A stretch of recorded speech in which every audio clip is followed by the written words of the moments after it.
The Power of Awareness, by Neville Goddard, 1952. 1. I am. Leave the mirror and change your face. Leave the world alone and change your conceptions of yourself. I am. All things, when they are admitted, are made manifest by the light, for everything that is made manifest is light. Ephesians 5 verse 13. That light is consciousness. Consciousness is one, manifesting in legions of forms or levels of consciousness. There is no one that is not all that is, for consciousness, though expressed in an infinite series of levels, is not divisional. There is no real separation or gap in consciousness. I am cannot be divided. I may conceive myself to be a rich man, a poor man, a beggar man or a thief, but the center of my being remains the same, regardless of the concept I hold of myself.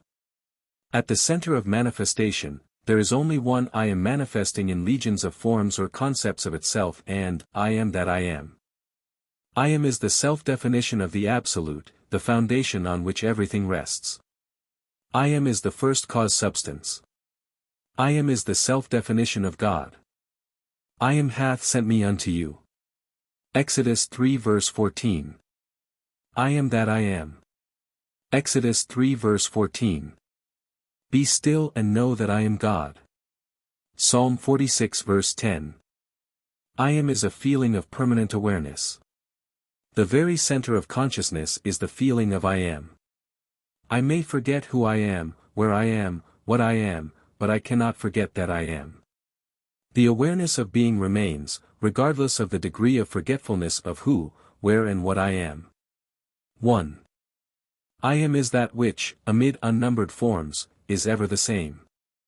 This great discovery of cause reveals that, good or bad, man is actually the arbiter of his own fate, and that it is his concept of himself that determines the world in which he lives, and his concept of himself is his reactions to life.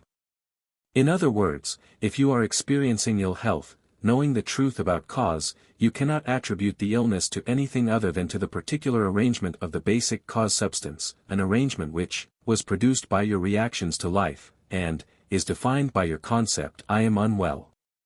This is why you are told, let the weak man say, I am strong, Joel 3 verse 10, for by his assumption, the cause substance, I am, is rearranged and must, therefore, manifest that which its rearrangement affirms. This principle governs every aspect of your life, be it social, financial, intellectual, or spiritual. I am is that reality to which, whatever happens, we must turn for an explanation of the phenomena of life. It is I am's concept of itself that determines the form and scenery of its existence. Everything depends upon its attitude towards itself, that which it will not affirm as true of itself cannot awaken in its world. That is, your concept of yourself, such as, I am strong, I am secure, I am loved, determines the world in which you live.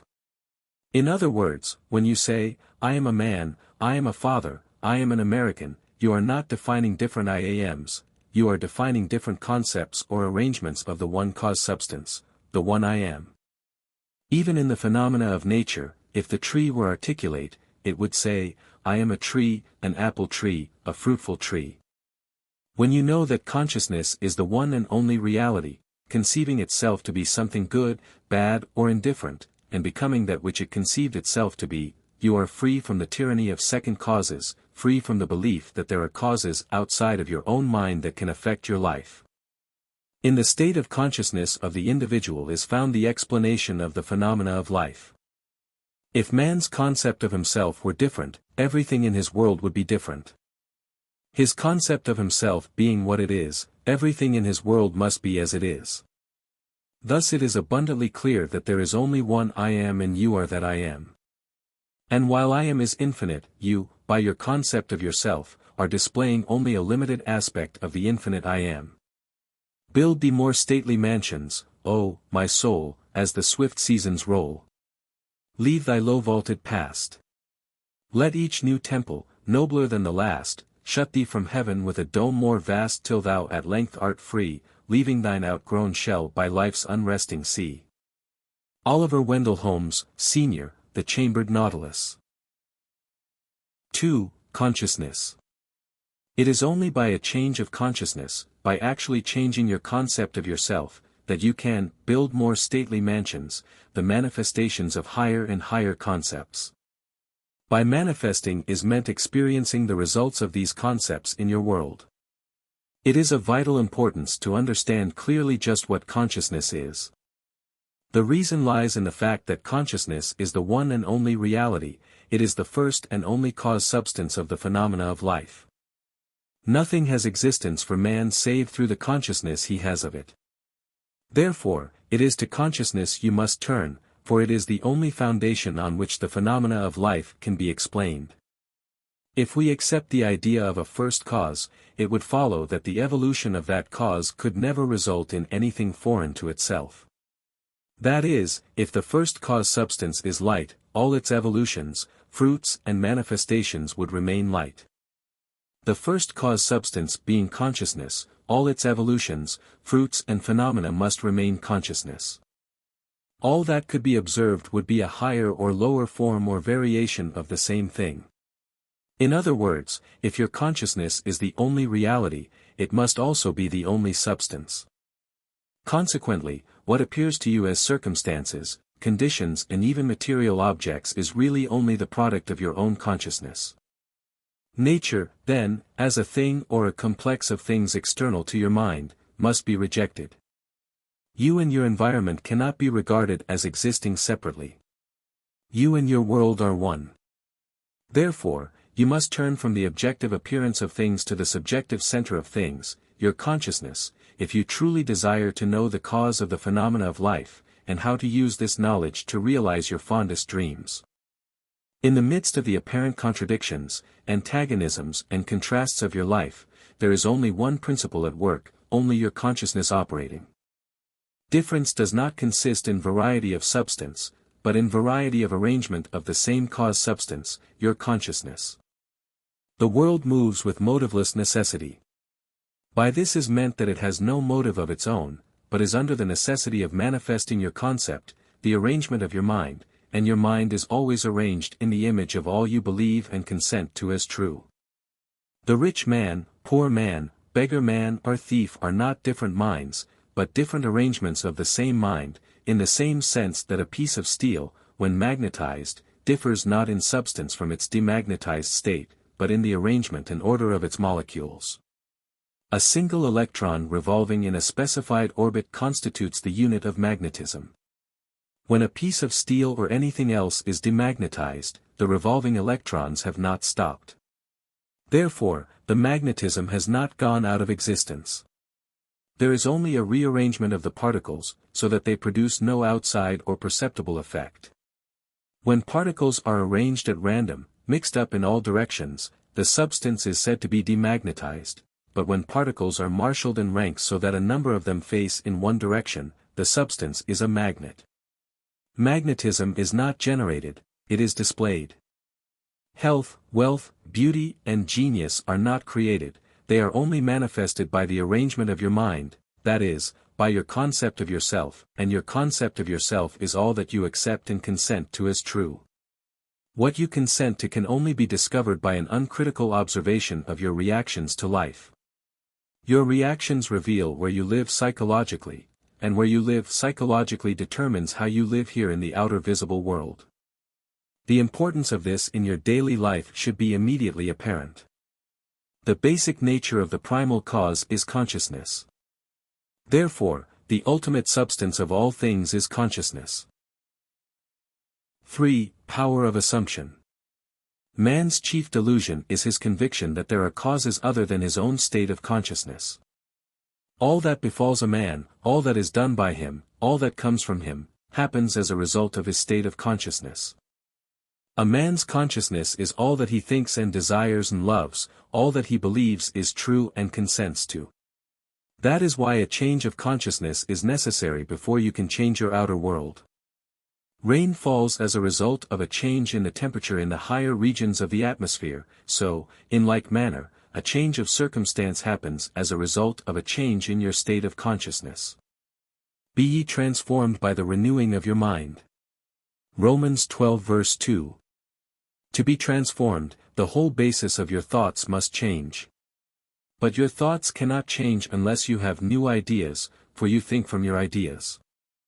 All transformation begins with an intense, burning desire to be transformed.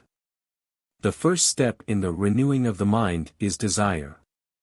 You must want to be different, and intend to be, before you can begin to change yourself. Then you must make your future dream a present fact. You do this by assuming the feeling of your wish fulfilled. By desiring to be other than what you are, you can create an ideal of the person you want to be and assume that you are already that person. If this assumption is persisted in until it becomes your dominant feeling, the attainment of your ideal is inevitable. The ideal you hope to achieve is always ready for an incarnation, but unless you yourself offer it human parentage, it is incapable of birth. Therefore, your attitude should be one in which, having desired to express a higher state, you alone accept the task of incarnating this new and greater value of yourself. In giving birth to your ideal, you must bear in mind that the methods of mental and spiritual knowledge are entirely different. This is a point that is truly understood by probably not more than one person in a million. You know a thing mentally by looking at it from the outside, by comparing it with other things, by analyzing it and defining it, by thinking of it, whereas you can know a thing spiritually only by becoming it, only by thinking from it. You must be the thing itself and not merely talk about it or look at it.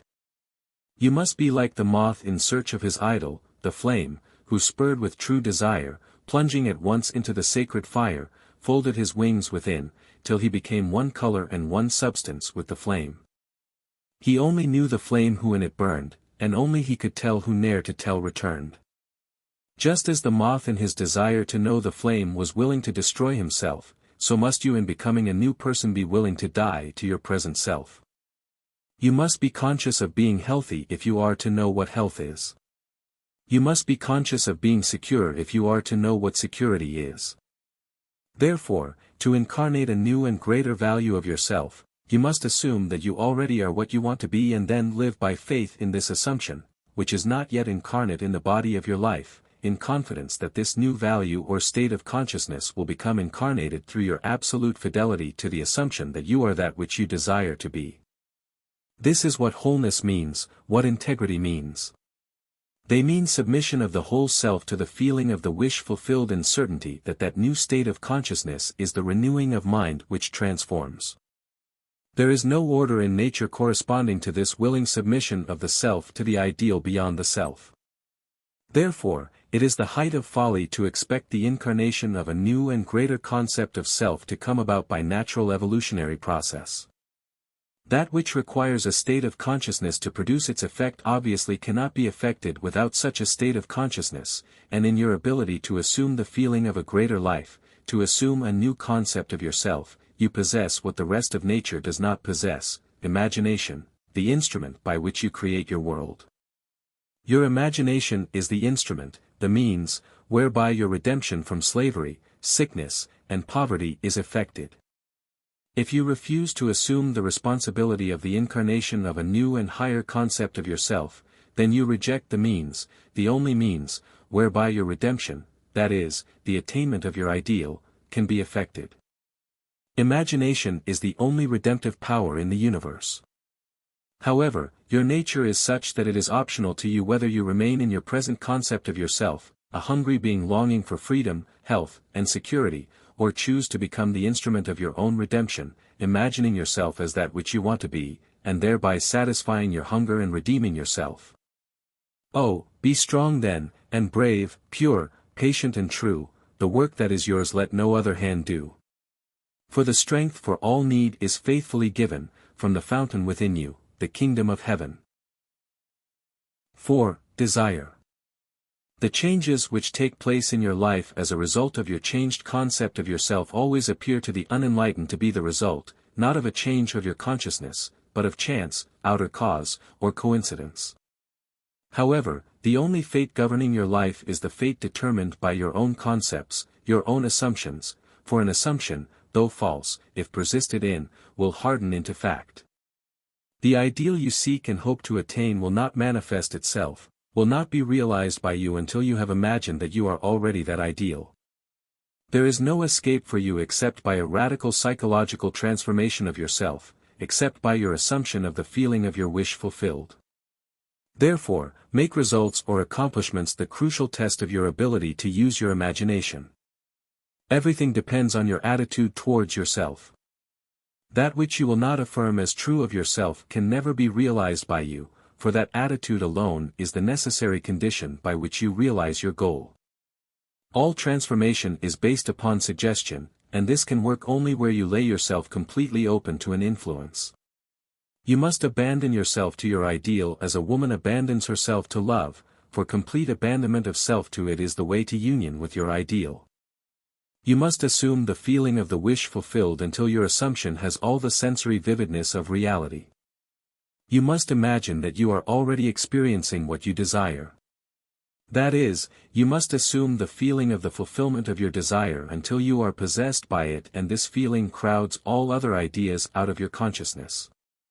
The man who is not prepared for the conscious plunge into the assumption of the wish fulfilled and the faith that it is the only way to the realization of his dream is not yet ready to live consciously by the law of assumption, although there is no doubt that he does live by the law of assumption unconsciously. But for you, who accept this principle and are ready to live by consciously assuming that your wish is already fulfilled, the adventure of life begins. To reach a higher level of being, you must assume a higher concept of yourself. If you will not imagine yourself as other than what you are, then you remain as you are, for if ye believe not that I am he, ye shall die in your sins. John 8 verse 24. If you do not believe that you are he, the person you want to be, then you remain as you are. Through the faithful systematic cultivation of the feeling of the wish fulfilled, desire becomes the promise of its own fulfillment. The assumption of the feeling of the wish fulfilled makes the future dream a present fact. 5. The truth that sets you free. The drama of life is a psychological one, in which all the conditions, circumstances, and events of your life are brought to pass by your assumptions. Since your life is determined by your assumptions, you are forced to recognize the fact that you are either a slave to your assumptions or their master. To become the master of your assumptions is the key to undreamed of freedom and happiness. You can attain this mastery by deliberate conscious control of your imagination. You determine your assumptions in this way. Form a mental image, a picture of the state desired, of the person you want to be. Concentrate your attention upon the feeling that you are already that person. First, visualize the picture in your consciousness. Then feel yourself to be in that state as though it actually formed your surrounding world. By your imagination, that which was a mere mental image is changed into a seemingly solid reality. The great secret is a controlled imagination and a well-sustained attention firmly and repeatedly focused on the object to be accomplished. It cannot be emphasized too much that, by creating an ideal within your mental sphere, by assuming that you are already that ideal, you identify yourself with it and thereby transform yourself into its image, thinking from the ideal instead of thinking of the ideal. Every state is already there as mere possibilities, as long as we think of them, but as overpoweringly real when we think from them. This was called by the ancient teachers subjection to the will of God, or resting in the Lord, and the only true test of resting in the Lord is that all who do rest are inevitably transformed into the image of that in which they rest, thinking from the wish fulfilled. You become according to your resigned will, and your resigned will is your concept of yourself and all that you consent to and accept as true. You, assuming the feeling of your wish fulfilled and continuing therein, take upon yourself the results of that state. Not assuming the feeling of your wish fulfilled, you are ever free of the results. When you understand the redemptive function of imagination, you hold in your hands the key to the solution of all your problems. Every phase of your life is made by the exercise of your imagination. Determined imagination alone is the means of your progress, of the fulfilling of your dreams. It is the beginning and end of all creating. The great secret is a controlled imagination and a well-sustained attention firmly and repeatedly focused on the feeling of the wish fulfilled until it fills the mind and crowds all other ideas out of consciousness. What greater gifts could be given you than to be told the truth that will set you free, John 8 verse 32. The truth that sets you free is that you can experience in imagination what you desire to experience in reality, and by maintaining this experience in imagination, your desire will become an actuality. You are limited only by your uncontrolled imagination and lack of attention to the feeling of your wish fulfilled. When the imagination is not controlled and the attention not steadied on the feeling of the wish fulfilled, then no amount of prayer or piety or invocation will produce the desired effect.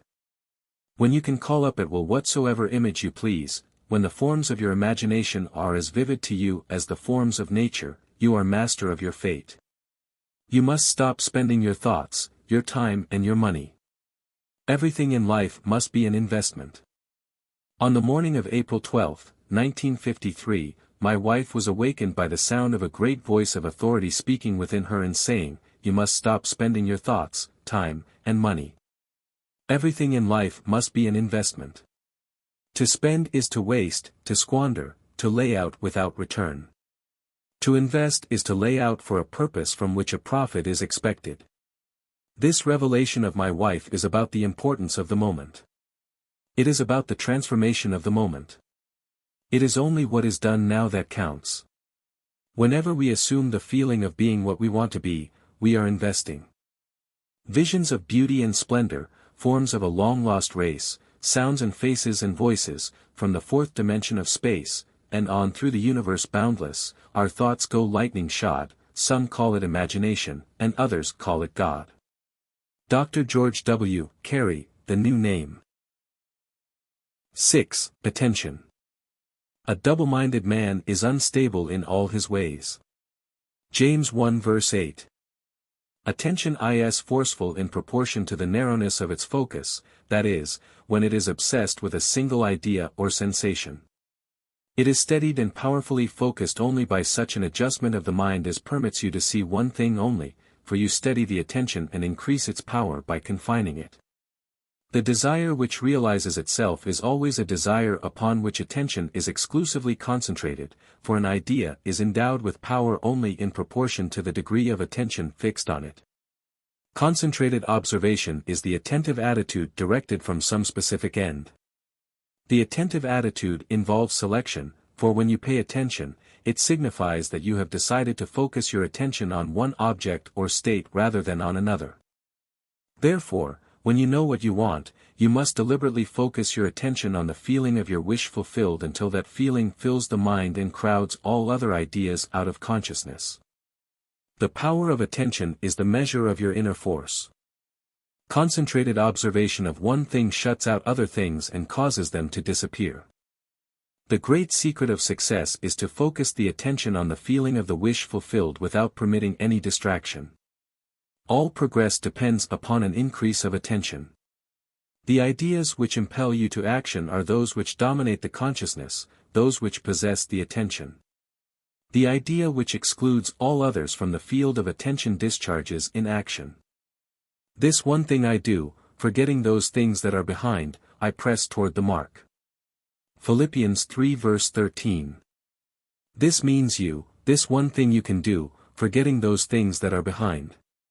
You can press toward the mark of filling your mind with the feeling of the wish fulfilled.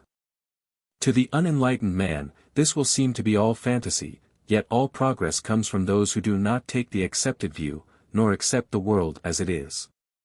As was stated heretofore, if you can imagine what you please, and if the forms of your thought are as vivid as the forms of nature, you are, by virtue of the power of your imagination, master of your fate. Your imagination is you yourself, and the world as your imagination sees it is the real world. When you set out to master the movements of attention, which must be done if you would successfully alter the course of observed events, it is then you realize how little control you exercise over your imagination and how much it is dominated by sensory impressions and by a drifting on the tides of idle moods. To aid in mastering the control of your attention, practice this exercise. Night after night, just before you drift off to sleep, strive to hold your attention on the activities of the day in reverse order. Focus your attention on the last thing you did, that is, getting into bed, and then move it backward in time over the events until you reach the first event of the day, getting out of bed. This is no easy exercise, but just as specific exercises greatly help in developing specific muscles, this will greatly help in developing the muscle of your attention. Your attention must be developed, controlled, and concentrated in order to change your concept of yourself successfully and thereby change your future. Imagination is able to do anything, but only according to the internal direction of your attention. If you persist night after night, sooner or later you will awaken in yourself a center of power and become conscious of your greater self, the real you. Attention is developed by repeated exercise or habit. Through habit, an action becomes easier, and so, in course of time, gives rise to a facility or faculty, which can then be put to higher uses.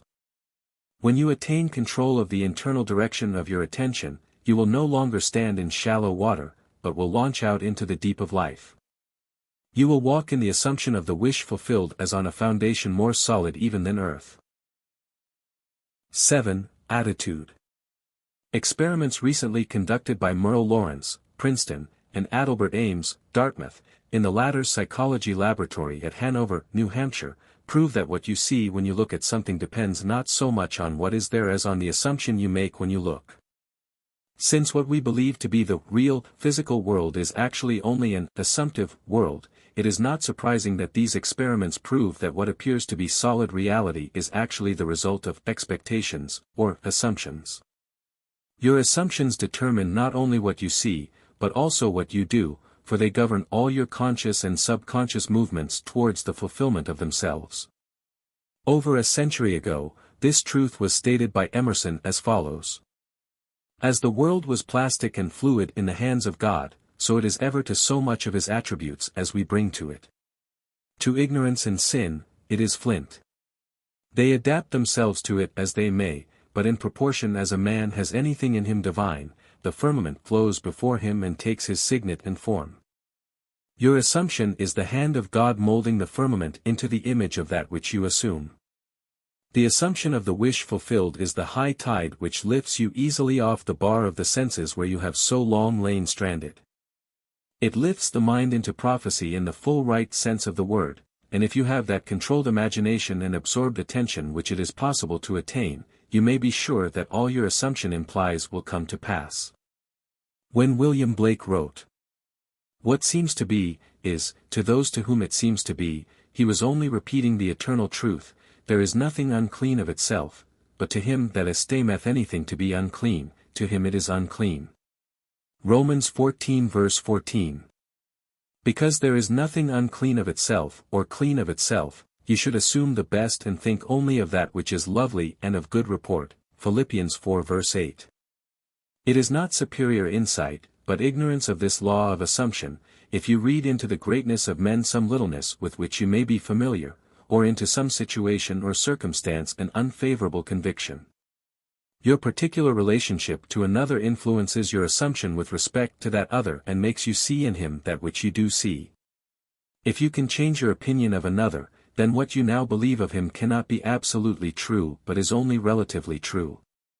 The following is an actual case history illustrating how the law of assumption works. One day, a costume designer described to me her difficulties in working with a prominent theatrical producer.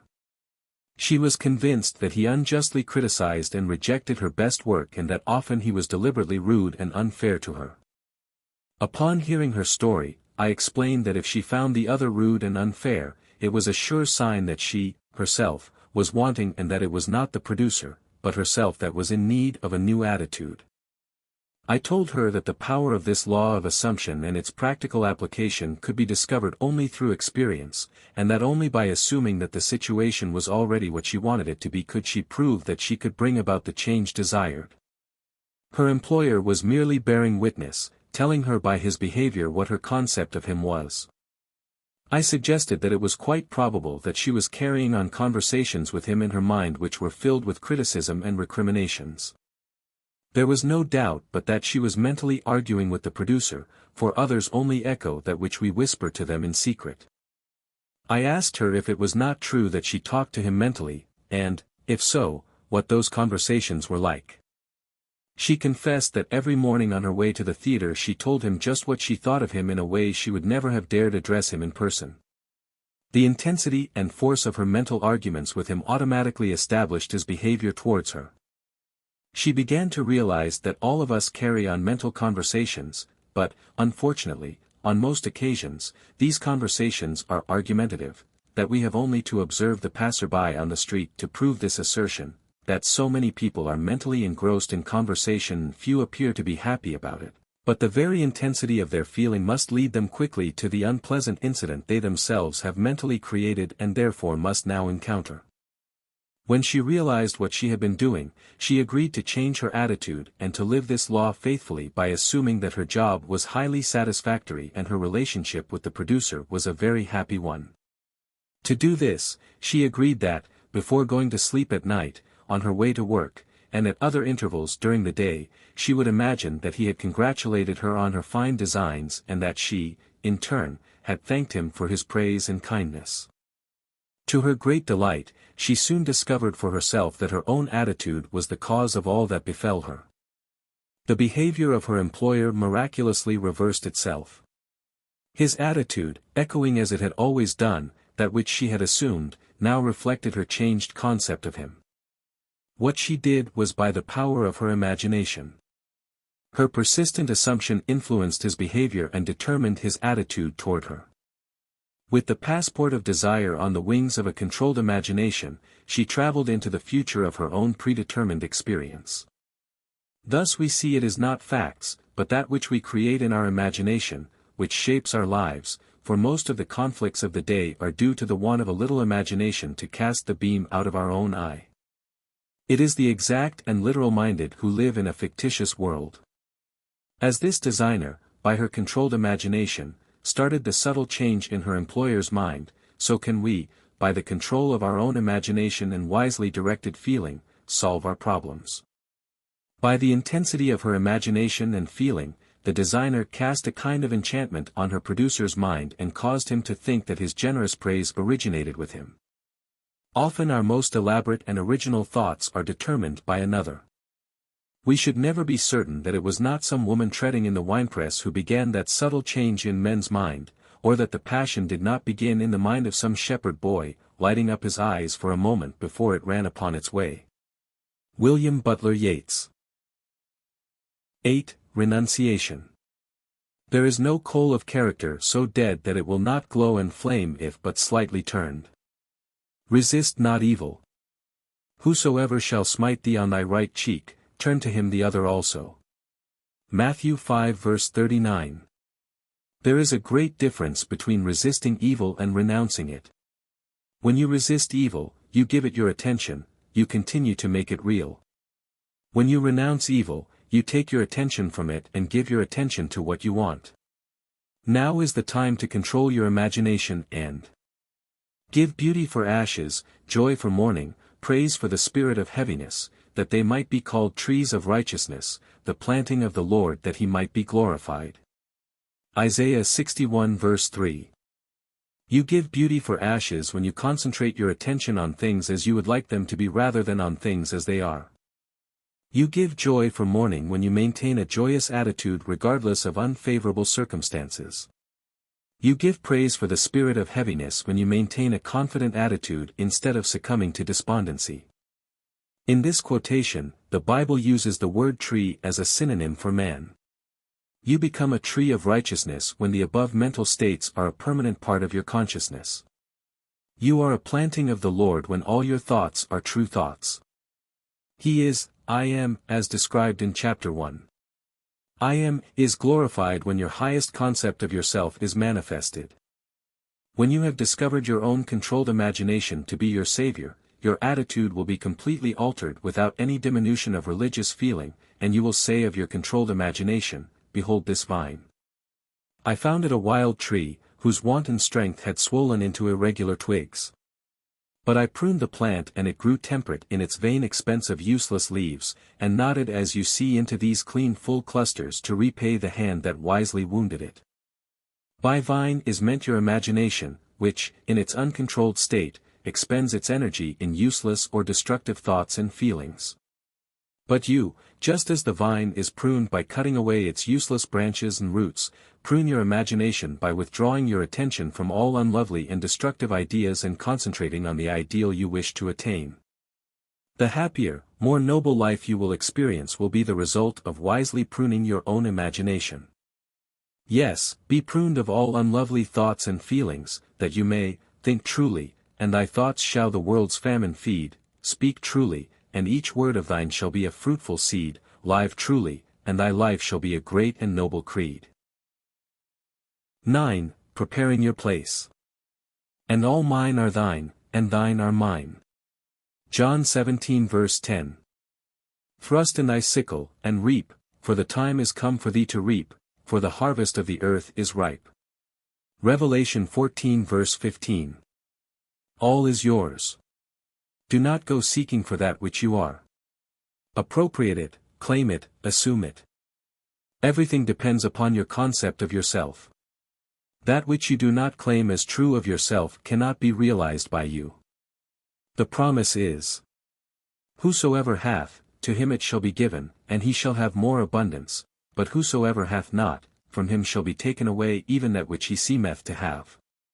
Matthew 25 verse 29, Luke 8 verse 18. Hold fast, in your imagination, to all that is lovely and of good report, for the lovely and the good are essential in your life if it is to be worthwhile. Assume it.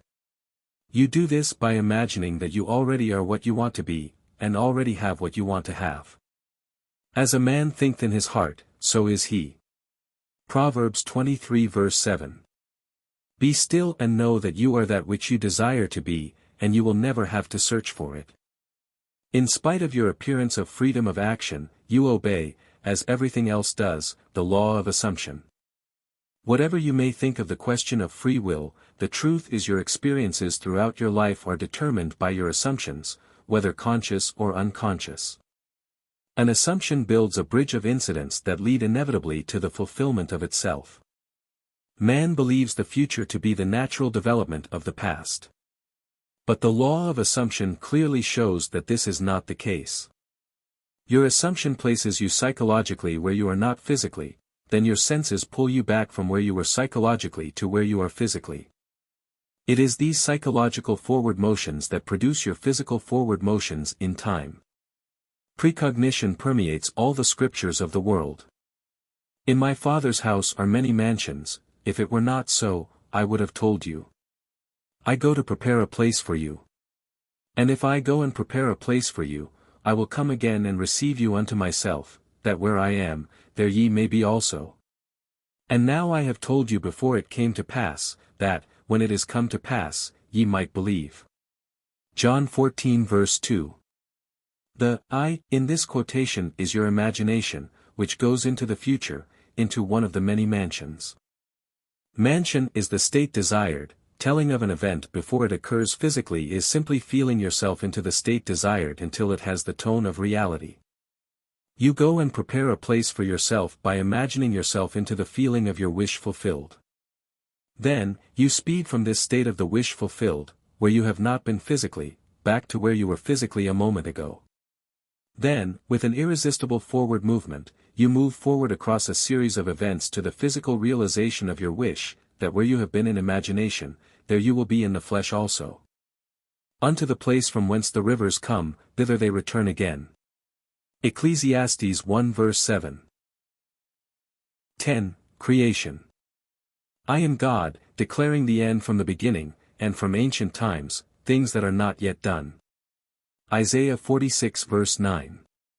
Creation is finished. Creativeness is only a deeper receptiveness, for the entire contents of all time and all space, while experienced in a time sequence, actually coexist in an infinite and eternal now. In other words, all that you ever have been or ever will be, in fact, all that mankind ever was or ever will be, exists now.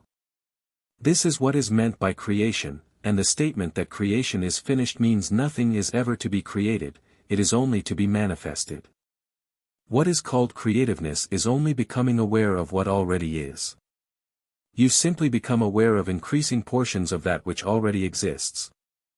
The fact that you can never be anything that you are not already or experience anything not already existing explains the experience of having an acute feeling of having heard before what is being said, or having met before the person being met for the first time, or having seen before a place or thing being seen for the first time. The whole of creation exists in you, and it is your destiny to become increasingly aware of its infinite wonders and to experience ever greater and grander portions of it. If creation is finished, and all events are taking place now, the question that springs naturally to the mind is, what determines your time track? That is, what determines the events which you encounter? And the answer is your concept of yourself. Concepts determine the route that attention follows. Here is a good test to prove this fact. Assume the feeling of your wish fulfilled and observe the route that your attention follows.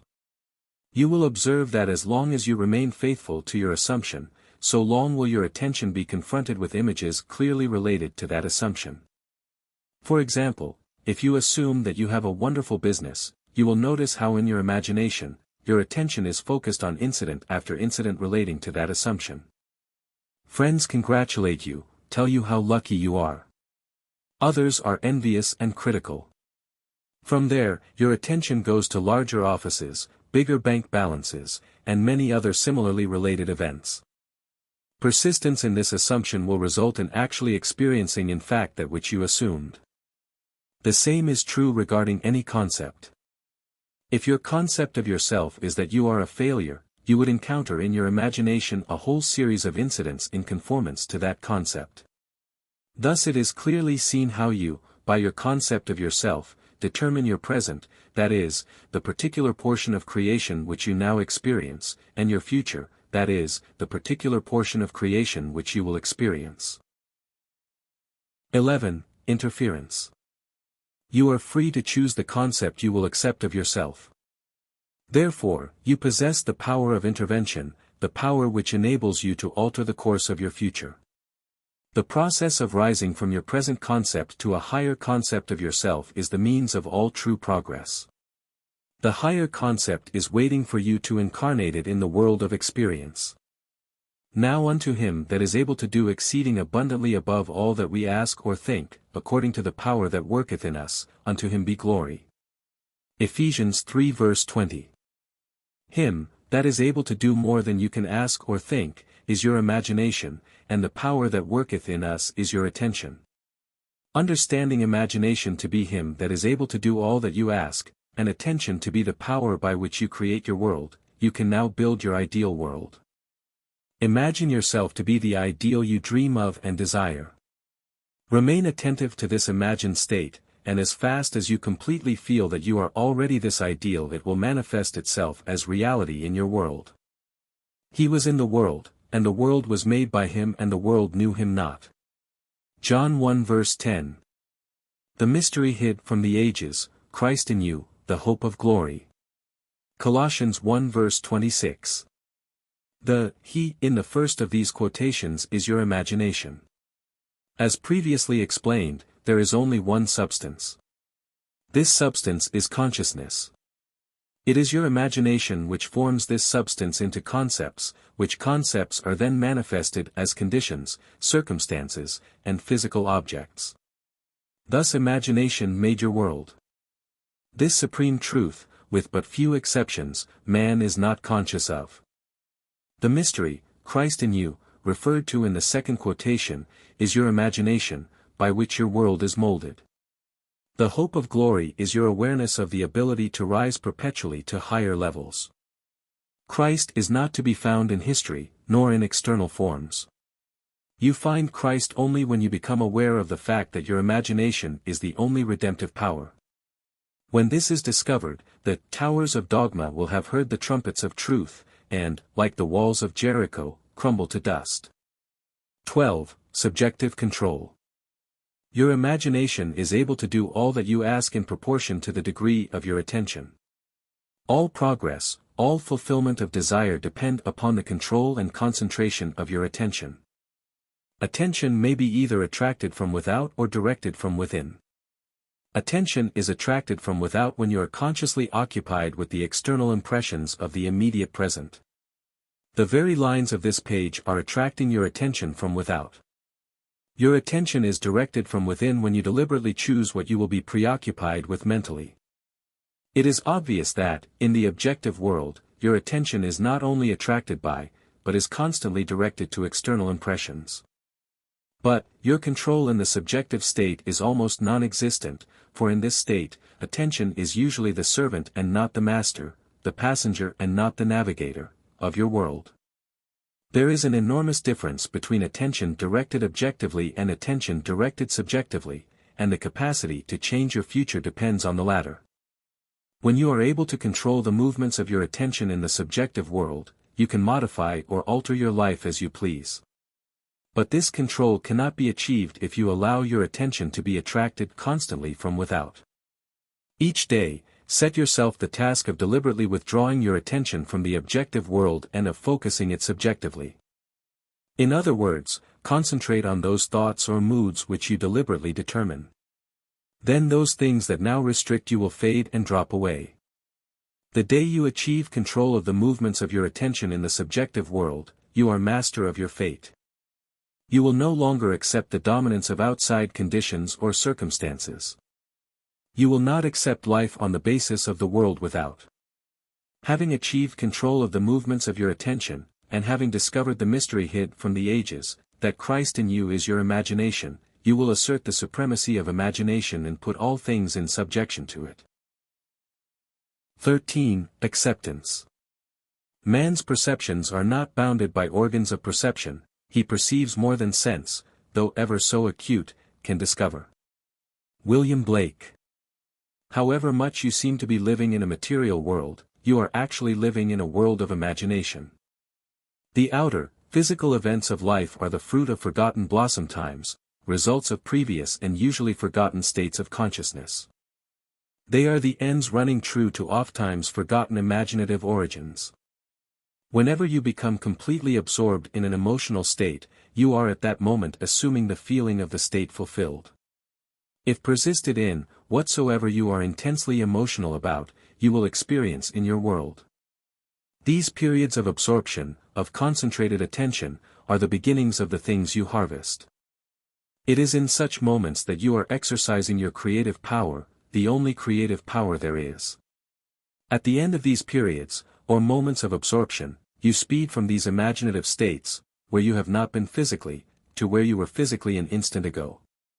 In these periods, the imagined state is so real that, when you return to the objective world and find that it is not the same as the imagined state, it is an actual shock. You have seen something in imagination with such vividness that you now wonder whether the evidence of your senses can now be believed, and, like Keats, you ask, was it a vision or a waking dream? Fled is that music. Do I wake or sleep? This shock reverses your time sense. By this is meant that instead of your experience resulting from your past, it now becomes the result of being in imagination where you have not yet been physically. In effect, this moves you across a bridge of incident to the physical realization of your imagined state. The man who at will can assume whatever state he pleases has found the keys to the kingdom of heaven. The keys are desire, imagination, and a steadily focused attention on the feeling of the wish fulfilled. To such a man, any undesirable objective fact is no longer a reality and the ardent wish no longer a dream. Prove me now herewith, saith the Lord of hosts, if I will not open you the windows of heaven, and pour you out a blessing, that there shall not be room enough to receive it. Malachi 3 verse 10. The windows of heaven may not be opened and the treasures seized by a strong will, but they open of themselves and present their treasures as a free gift, a gift that comes when absorption reaches such a degree that it results in a feeling of complete acceptance. The passage from your present state to the feeling of your wish fulfilled is not across a gap. There is continuity between the so-called real and unreal. To cross from one state to the other, you simply extend your feelers, trust your touch and enter fully into the spirit of what you are doing. Not by might nor by power, but by my spirit, saith the Lord of hosts. Zechariah 4:6. Assume the spirit, the feeling of the wish fulfilled, and you will have opened the windows to receive the blessing. To assume a state is to get into the spirit of it. Your triumphs will be a surprise only to those who did not know your hidden passage from the state of longing to the assumption of the wish fulfilled. The Lord of hosts will not respond to your wish until you have assumed the feeling of already being what you want to be, for acceptance is the channel of his action. Acceptance is the Lord of hosts in action. 14. The effortless way. The principle of least action governs everything in physics, from the path of a planet to the path of a pulse of light. Least action is the minimum of energy, multiplied by the minimum of time. Therefore, in moving from your present state to the state desired, you must use the minimum of energy and take the shortest possible time. Your journey from one state of consciousness to another is a psychological one, so, to make the journey, you must employ the psychological equivalent of least action, and the psychological equivalent is mere assumption. The day you fully realize the power of assumption, you discover that it works in complete conformity with this principle. It works by means of attention, minus effort. Thus, with least action, through an assumption, you hurry without haste and reach your goal without effort. Because creation is finished, what you desire already exists.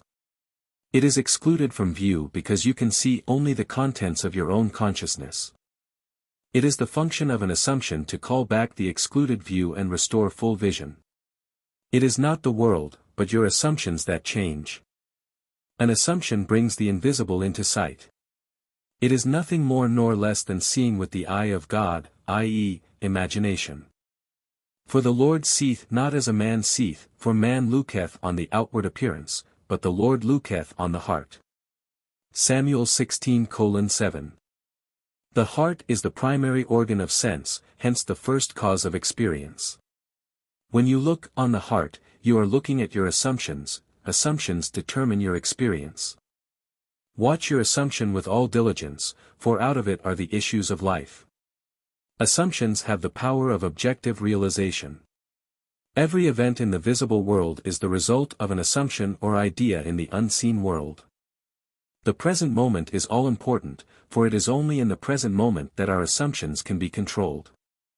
The future must become the present in your mind if you would wisely operate the law of assumption.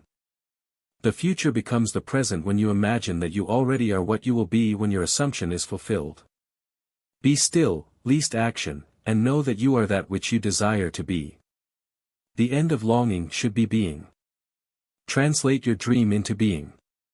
Perpetual construction of future states without the consciousness of already being them, that is, picturing your desire without actually assuming the feeling of the wish fulfilled, is the fallacy and mirage of mankind. It is simply futile daydreaming.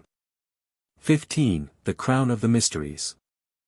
The assumption of the wish fulfilled is the ship that carries you over the unknown seas to the fulfillment of your dream. The assumption is everything, realization is subconscious and effortless. Assume a virtue if you have it not. William Shakespeare, Hamlet. Act on the assumption that you already possess that which you sought. Blessed is she that believed, for there shall be a performance of those things which were told her from the Lord. Luke 1 verse 45. As the Immaculate Conception is the foundation of the Christian mysteries, so the Assumption is their crown. Psychologically, the Immaculate Conception means the birth of an idea in your own consciousness, unaided by another. For instance, when you have a specific wish or hunger or longing, it is an Immaculate Conception in the sense that no physical person or thing plants it in your mind. It is self-conceived. Every man is the Mary of the Immaculate Conception and birth to his idea must give. The Assumption is the crown of the mysteries because it is the highest use of consciousness. When in imagination you assume the feeling of the wish fulfilled, you are mentally lifted up to a higher level. When, through your persistence, this assumption becomes actual fact, you automatically find yourself on a higher level, that is, you have achieved your desire, in your objective world. Your assumption guides all your conscious and subconscious movements towards its suggested end so inevitably that it actually dictates the events. The drama of life is a psychological one and the whole of it is written and produced by your assumptions. Learn the art of assumption, for only in this way can you create your own happiness. 16. Personal impotence. Self-surrender is essential, and by that is meant the confession of personal impotence. I can of mine own self do nothing. John 5 verse 30. Since creation is finished, it is impossible to force anything into being. The example of magnetism previously given is a good illustration. You cannot make magnetism, it can only be displayed. You cannot make the law of magnetism. If you want to build a magnet, you can do so only by conforming to the law of magnetism. In other words, you surrender yourself, or yield to the law. In like manner, when you use the faculty of assumption, you are conforming to a law just as real as the law governing magnetism. You can neither create nor change the law of assumption. It is in this respect that you are impotent. You can only yield or conform, and since all of your experiences are the result of your assumptions, consciously or unconsciously, the value of consciously using the power of assumption surely must be obvious. Willingly identify yourself with that which you most desire, knowing that it will find expression through you. Yield to the feeling of the wish fulfilled and be consumed as its victim, then rise as the prophet of the law of assumption.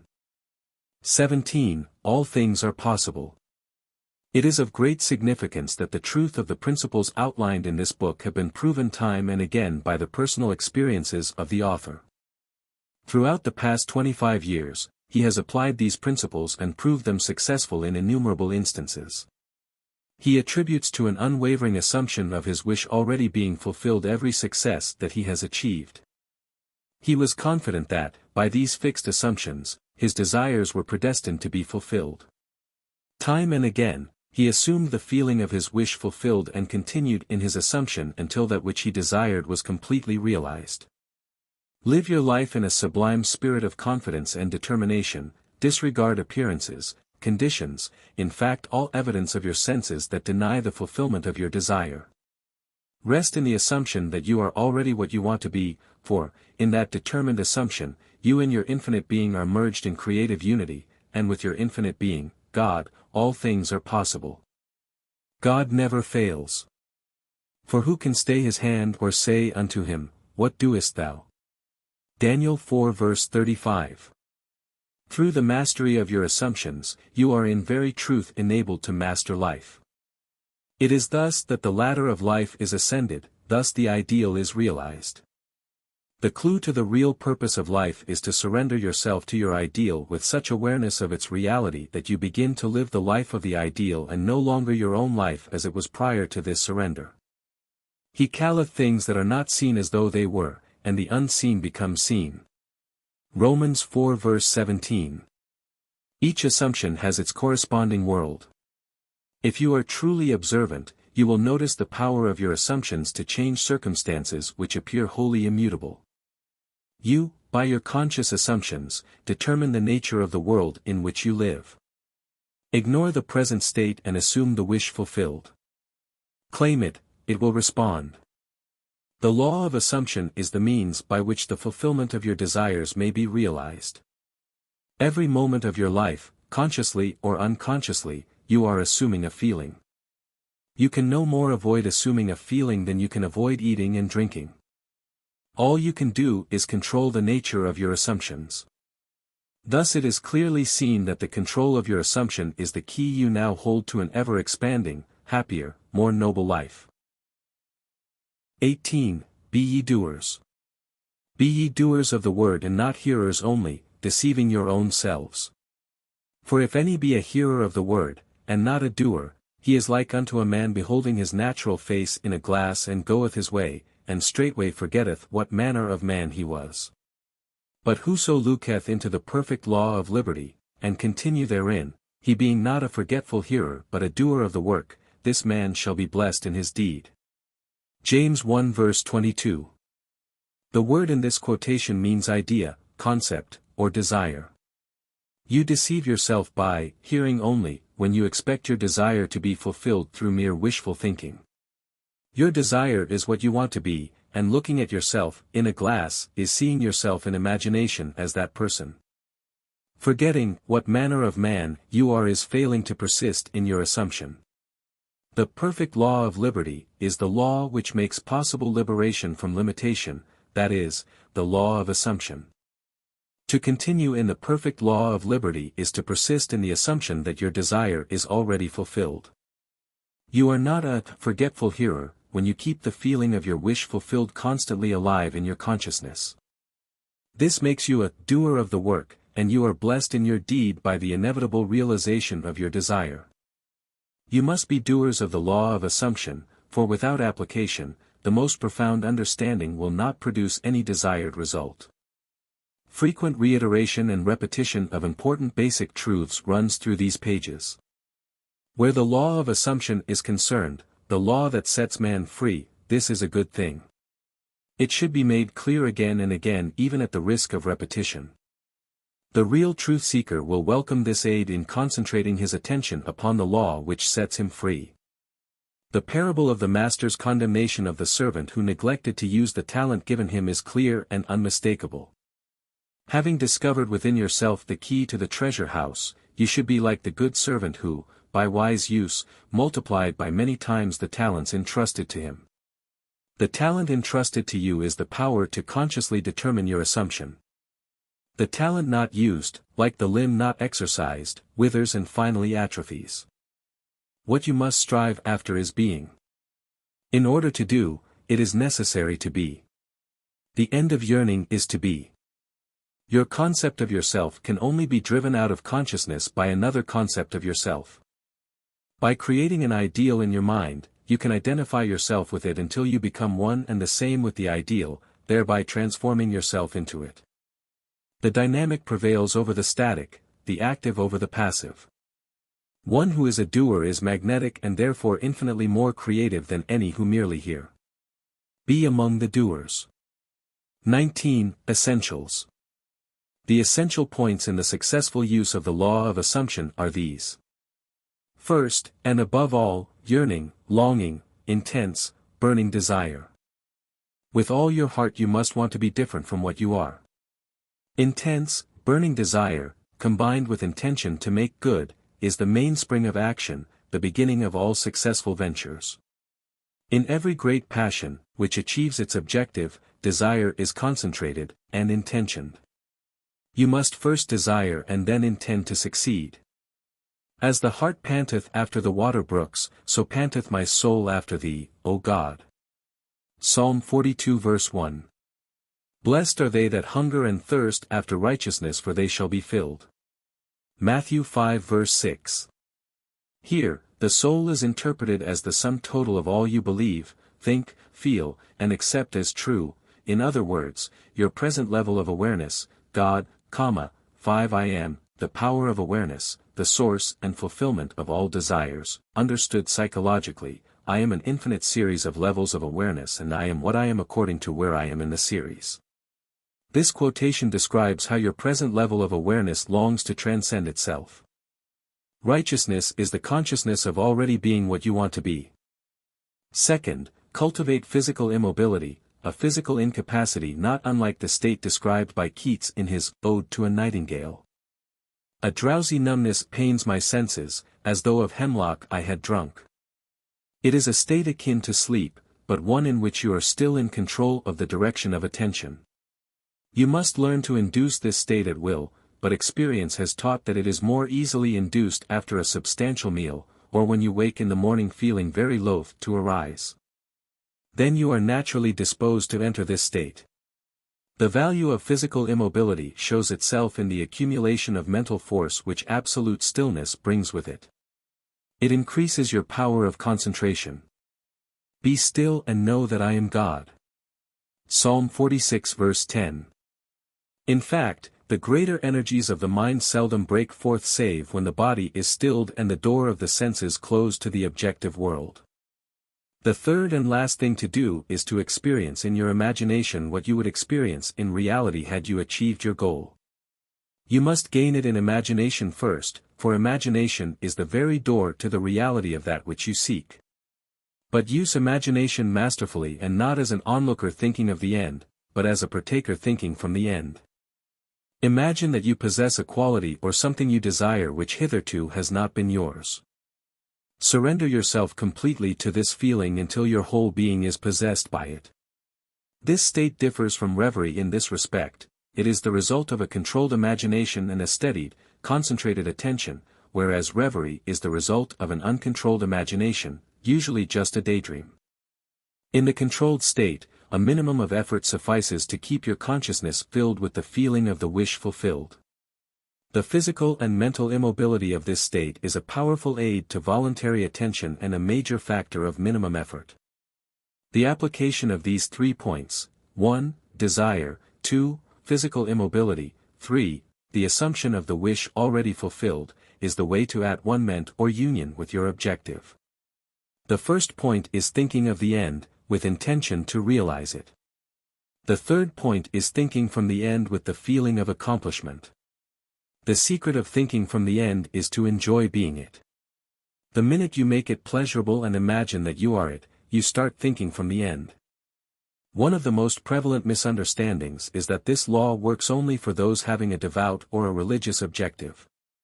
This is a fallacy. It works just as impersonally as the law of electricity works.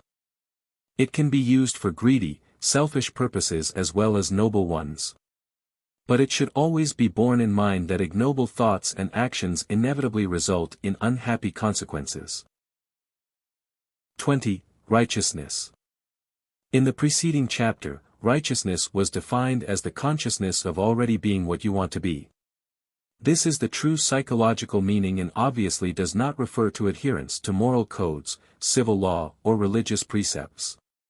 You cannot attach too much importance to being righteous. In fact, the entire Bible is permeated with admonition and exhortations on this subject.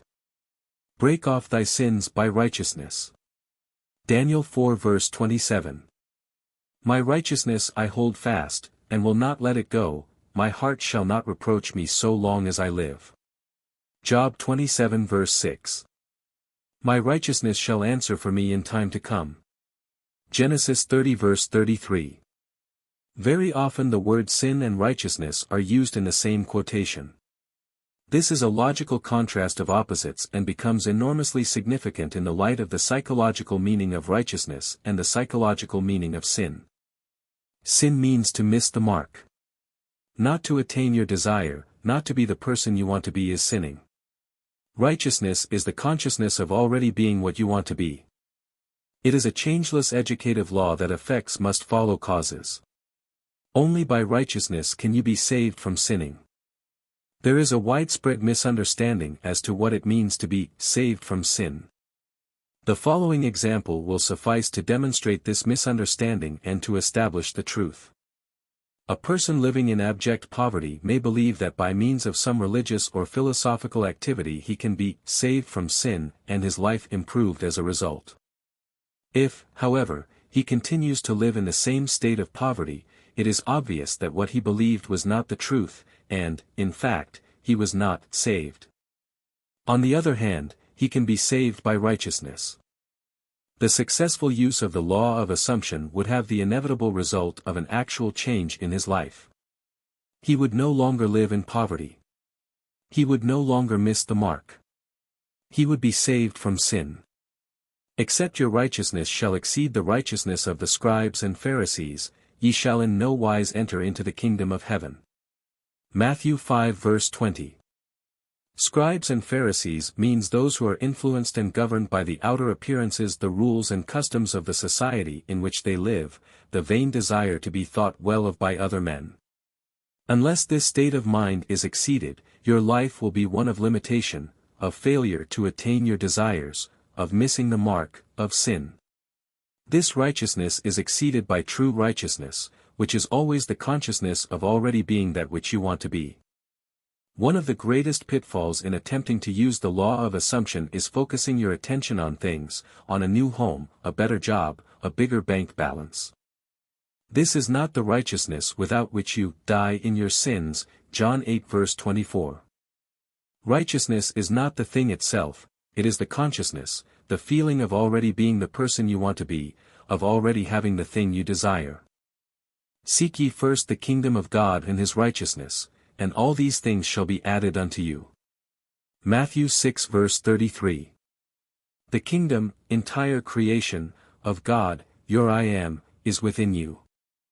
Righteousness is the awareness that you already possess it all. 21. Free will. The question is often asked, what should be done between the assumption of the wish fulfilled and its realization? Nothing. It is a delusion that, other than assuming the feeling of the wish fulfilled, you can do anything to aid the realization of your desire. You think that you can do something, you want to do something, but actually you can do nothing. The illusion of the free will to do is but ignorance of the law of assumption upon which all action is based. Everything happens automatically. All that befalls you, all that is done by you, happens. Your assumptions, conscious or unconscious, direct all thought and action to their fulfillment. To understand the law of assumption, to be convinced of its truth, means getting rid of all the illusions about free will to act. Free will actually means freedom to select any idea you desire. By assuming the idea already to be a fact, it is converted into reality. Beyond that, free will ends, and everything happens in harmony with the concept assumed. I can of mine own self do nothing, because I seek not mine own will, but the will of the Father which hath sent me. John 5 verse 30. In this quotation, the Father obviously refers to God. In an earlier chapter, God is defined as I am. Since creation is finished, the Father is never in a position of saying, I will be. In other words, everything exists, and the infinite I am consciousness can speak only in the present tense. Not my will, but thine be done. Luke 22 verse 42. I will be is a confession that I am not. The Father's will is always I am. Until you realize that you are the Father, there is only one I am, and your infinite self is that I am, your will is always I will be. In the law of assumption, your consciousness of being is the Father's will. The mere wish without this consciousness is the my will. This great quotation, so little understood, is a perfect statement of the law of assumption. It is impossible to do anything. You must be in order to do. If you had a different concept of yourself, everything would be different. You are what you are, so everything is as it is. The events which you observe are determined by the concept you have of yourself. If you change your concept of yourself, the events ahead of you in time are altered, but, thus altered, they form again a deterministic sequence starting from the moment of this changed concept. You are a being with powers of intervention, which enable you, by a change of consciousness, to alter the course of observed events, in fact, to change your future. Deny the evidence of the senses, and assume the feeling of the wish fulfilled. Inasmuch as your assumption is creative and forms an atmosphere, your assumption, if it be a noble one, increases your assurance and helps you to reach a higher level of being. If, on the other hand, your assumption be an unlovely one, it hinders you and makes your downward way swifter. Just as the lovely assumptions create a harmonious atmosphere, so the hard and bitter feelings create a hard and bitter atmosphere. Whatsoever things are pure, just, lovely, of good report, think on these things. Philippians 4 verse 8. This means to make your assumptions the highest, noblest, happiest concepts. There is no better time to start than now. The present moment is always the most opportune in which to eliminate all unlovely assumptions and to concentrate only on the good. As well as yourself, claim for others their divine inheritance. See only their good and the good in them. Stir the highest in others to confidence and self-assertion by your sincere assumption of their good, and you will be their prophet and their healer, for an inevitable fulfillment awaits all sustained assumptions. You win by assumption what you can never win by force. An assumption is a certain motion of consciousness. This motion, like all motion, exercises an influence on the surrounding substance, causing it to take the shape of echo, and reflect the assumption. A change of fortune is a new direction and outlook, merely a change in arrangement of the same mind substance, consciousness. If you would change your life, you must begin at the very source with your own basic concept of self. Outer change, becoming part of organizations, political bodies, religious bodies, is not enough. The cause goes deeper. The essential change must take place in yourself, in your own concept of self.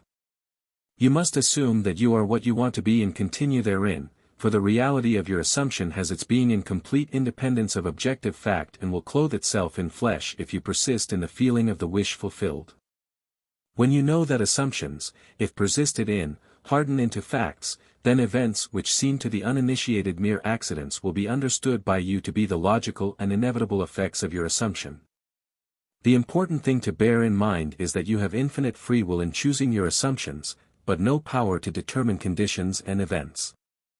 You can create nothing, but your assumption determines what portion of creation you will experience. 22. Persistence.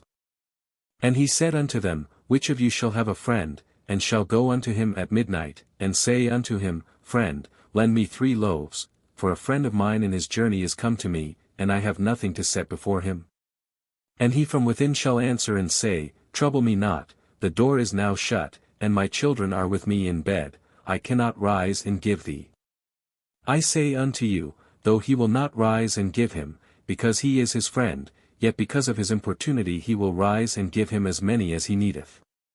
And I say unto you, Ask, and it shall be given you, seek, and ye shall find, knock, and it shall be opened unto you. Luke 11 verse 5. There are 3 principal characters in this quotation, you and the 2 friends mentioned. The first friend is a desired state of consciousness. The second friend is a desire seeking fulfillment. 3 is the symbol of wholeness, completion. Loaves symbolize substance. The shut door symbolizes the senses which separate the seen from the unseen. Children in bed means ideas that are dormant. Inability to rise means a desired state of consciousness cannot rise to you, you must rise to it. Importunity means demanding persistency, a kind of brazen impudence. Ask, seek, and knock mean assuming the consciousness of already having what you desire. Thus the scriptures tell you that you must persist in rising to, assuming, the consciousness of your wish already being fulfilled. The promise is definite that if you are shameless in your impudence in assuming that you already have that which your senses deny, it shall be given unto you, your desire shall be attained. The Bible teaches the necessity of persistence by the use of many stories. When Jacob sought a blessing from the angel with whom he wrestled, he said, I will not let thee go, except thou bless me. Genesis 32 verse 26. When the Shunammite sought the help of Elisha, she said, As the Lord liveth, and as thy soul liveth, I will not leave thee, and he arose and followed her. 2 Kings 4 verse 30. The same idea is expressed in another passage. And he spake a parable unto them that men ought always to pray, and not to faint, saying, There was in a city a judge, which feared not God, neither regarded man. There was a widow in that city, and she came unto him, saying, Avenge me of mine adversary. And he would not for a while, but afterward he said within himself, Though I fear not God, nor regard man, yet because this widow troubleth me, I will avenge her, lest she weary me by her continual coming. Luke 18 verse 1. The basic truth underlying each of these stories is that desire springs from the awareness of ultimate attainment and that persistence in maintaining the consciousness of the desire already being fulfilled results in its fulfillment. It is not enough to feel yourself into the state of the answered prayer, you must persist in that state. That is the reason for the injunction. Man ought always to pray and not to faint. Luke 18 verse 1. Here, to pray means to give thanks for already having what you desire. Only persistency in the assumption of the wish fulfilled can cause those subtle changes in your mind which result in the desired change in your life. It matters not whether they be angels, Elisha, or reluctant judges, all must respond in harmony with your persistent assumption. When it appears that people other than yourself in your world do not act toward you as you would like, it is not due to reluctance on their part, but a lack of persistence in your assumption of your life already being as you want it to be. Your assumption, to be effective, cannot be a single isolated act, it must be a maintained attitude of the wish fulfilled. And that maintained attitude that gets you there, so that you think from your wish fulfilled instead of thinking about your wish, is aided by assuming the feeling of the wish fulfilled frequently. It is the frequency, not the length of time, that makes it natural. That to which you constantly return constitutes your truest self. Frequent occupancy of the feeling of the wish fulfilled is the secret of success. 23. Case histories. It will be extremely helpful at this point to cite a number of specific examples of the successful application of this law. Actual case histories are given. In each of these, the problem is clearly defined and the way imagination was used to attain the required state of consciousness is fully described. In each of these instances, the author of this book was either personally concerned or was told the facts by the person involved. 1. This is a story with every detail of which I am personally familiar. In the spring of 1943, a recently drafted soldier was stationed in a large army camp in Louisiana. He was intensely eager to get out of the army, but only in an entirely honorable way. The only way he could do this was to apply for a discharge. The application then required the approval of his commanding officer to become effective. Based on Army regulations, the decision of the commanding officer was final and could not be appealed. The soldier, following all the necessary procedure, applied for a discharge. Within 4 hours, this application was returned, marked disapproved. Convinced he could not appeal the decision to any higher authority, military or civilian, he turned within to his own consciousness, determined to rely on the law of assumption. The soldier realized that his consciousness was the only reality, that his particular state of consciousness determined the events he would encounter. That night, in the interval between getting into bed and falling asleep, he concentrated on consciously using the law of assumption. In imagination, he felt himself to be in his own apartment in New York City. He visualized his apartment, that is, in his mind's eye he actually saw his own apartment, mentally picturing each one of the familiar rooms with all the furnishings vividly real. With this picture clearly visualized, and lying flat on his back, he completely relaxed physically. In this way, he induced a state bordering on sleep, at the same time retaining control of the direction of his attention. When his body was completely immobilized, he assumed that he was in his own room and felt himself to be lying in his own bed, a very different feeling from that of lying on an army cot. In imagination, he rose from the bed, walked from room to room, touching various pieces of furniture. He then went to the window and, with his hands resting on the sill, looked out on the street on which his apartment faced. So vivid was all this in his imagination that he saw in detail the pavement, the railings, the trees, and the familiar red brick of the building on the opposite side of the street. He then returned to his bed and felt himself drifting off to sleep. He knew that it was most important in the successful use of this law that at the actual point of falling asleep, his consciousness be filled with the assumption that he was already what he wanted to be. All that he did in imagination was based on the assumption that he was no longer in the army. Night after night, the soldier enacted this drama. Night after night, in imagination, he felt himself, honorably discharged, back in his home, seeing all the familiar surroundings and falling asleep in his own bed. This continued for 8 nights. For 8 days, his objective experience continued to be directly opposite to his subjective experience in consciousness each night, before going to sleep. On the 9th day, orders came through from battalion headquarters for the soldier to fill out a new application for his discharge. Shortly after this was done, he was ordered to report to the colonel's office. During the discussion, the colonel asked him if he was still desirous of getting out of the army. Upon receiving an affirmative reply, the colonel said that he personally disagreed, and while he had strong objections to approving of the discharge, he had decided to overlook these objections and to approve it. Within a few hours, the application was approved and the soldier, now a civilian, was on a train bound for home. 2. This is a striking story of an extremely successful businessman demonstrating the power of imagination and the law of assumption. I know this family intimately, and all the details were told to me by the son described herein. The story begins when he was 20 years old. He was next to the oldest in a large family of 9 brothers and 1 sister. The father was one of the partners in a small merchandising business. In his 18th year, the brother referred to in this story left the country in which they lived and traveled 2,000 miles to enter college and complete his education. Shortly after his first year in college, he was called home because of a tragic event in connection with his father's business. Through the machinations of his associates, the father was not only forced out of his business, but was the object of false accusations impugning his character and integrity. At the same time, he was deprived of his rightful share in the equity of the business. The result was he found himself largely discredited and almost penniless. It was under these circumstances that the son was called home from college. He returned, his heart filled with one great resolution.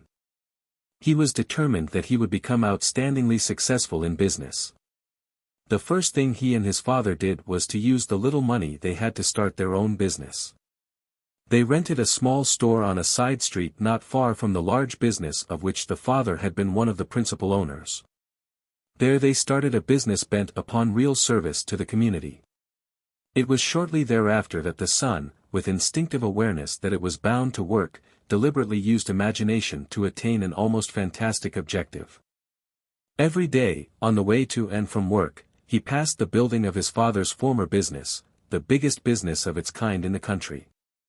It was one of the largest buildings, with the most prominent location in the heart of the city. On the outside of the building was a huge sign on which the name of the firm was painted in large bold letters.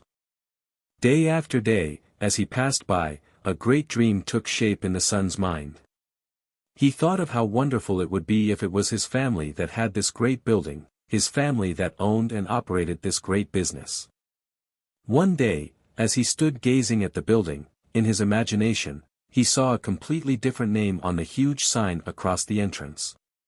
Now the large letters spelled out his family name. In these case history's actual names are not used. For the sake of clarity, in this story we will use hypothetical names and assume that the son's family name was Goddard.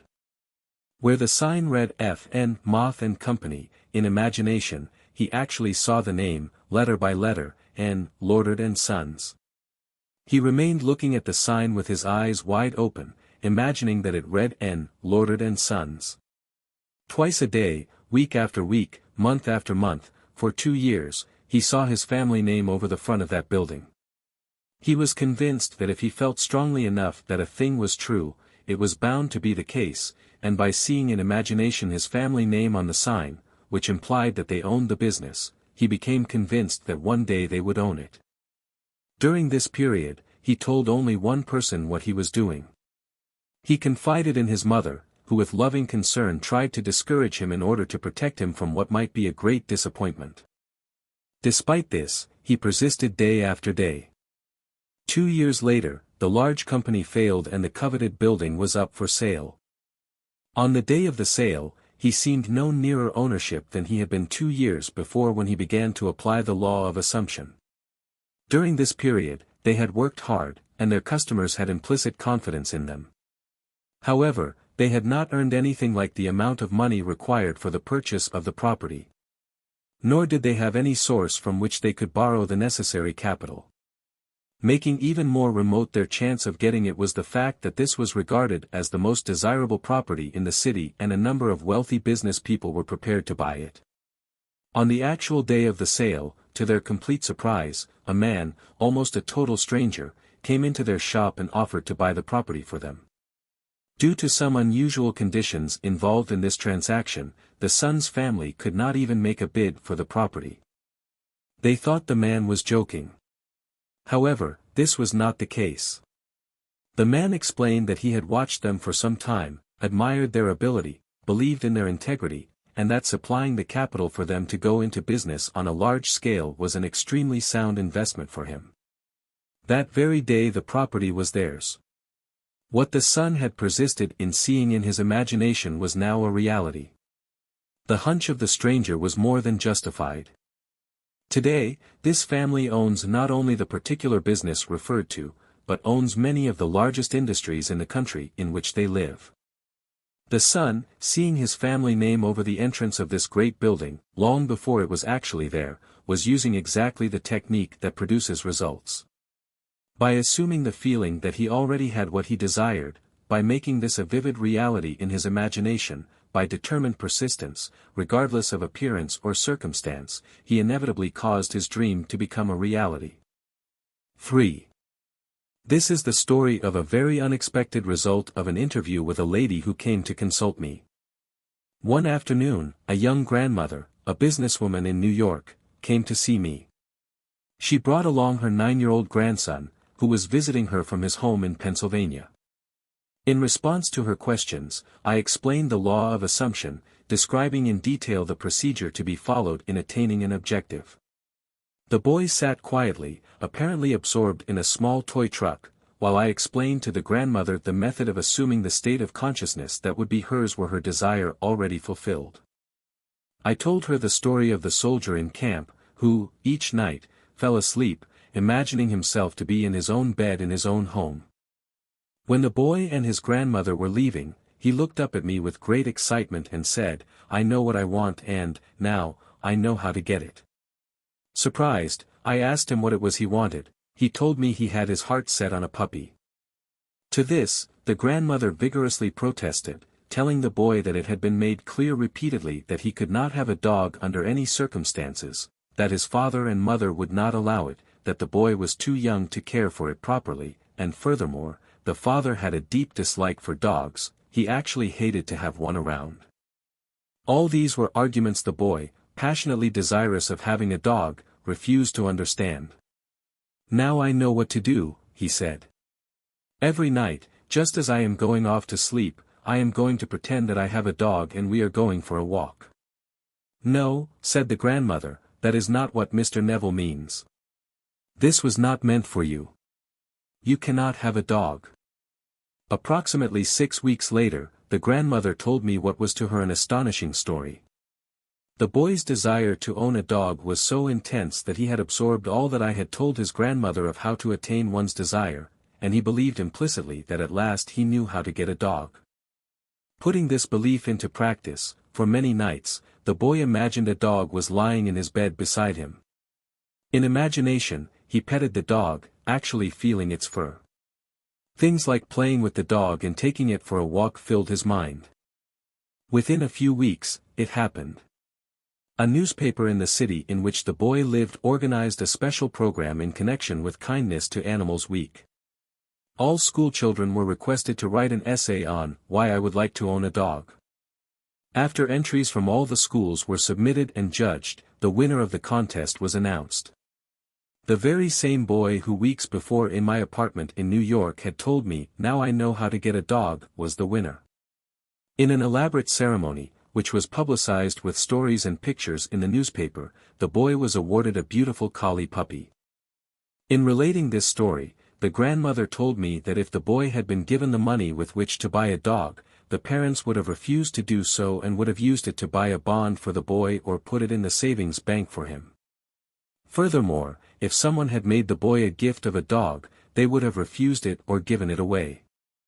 But the dramatic manner in which the boy got the dog, the way he won the citywide contest, the stories and pictures in the newspaper, the pride of achievement and joy of the boy himself all combined to bring about a change of heart in the parents, and they found themselves doing that which they never conceived possible, they allowed him to keep the dog.